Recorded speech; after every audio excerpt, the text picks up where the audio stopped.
guys, gandang tanghali. Ito po ang aking iluluto ngayon. Bangus. Yung pong bangus ay aking biniak. Ginawa ko siyang dinaing na bangus. Pero hindi po naman lahat ng dinadaing ay tinutuyo. Yung pong iba ay binababad sa suka. Ayan, siya po yung binabad ko sa suka na may powder na paminta, tas ay bawang, tas syempre po yung pampalasa niya at nilagyan ko na rin po ng asin. Ayan. Binabad ko po siya na siguro po mga 30 minutes na siya nakababad para po manuot yung lasa ng suka at lasa ng mga inilagay kong ingredients. Ayan. Nakikita po ninyo siya. I-marinate ko siya. Ayan po yung may mga bawang pa siya. Oh. Yan po ay hindi ganun kaano pa siya.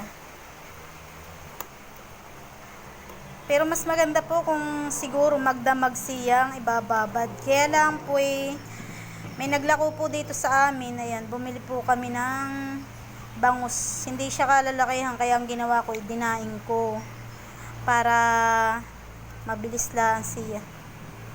Nakakasawa na po yung laging sigang, inihaw. Ngayon, idinaing ko naman ng maiba-iba. Ayan guys, ito po ang aming ulam ngayon pananghalian. Pero palagay ko naman po siya ay nababad na gawa ng kanina ko pa po siya ay biniak. Biniak at binabad sa suka, asin, paminta, bawang. At syempre po yung pampalasa na secret ingredients ko. Ayan. Wow, may secret ingredients pang nalalaman si Inday. Ayan. Yan guys, yan lang po. Thank you for watching. Don't forget like, comment, and share. Bye-bye. Thank you, thank you.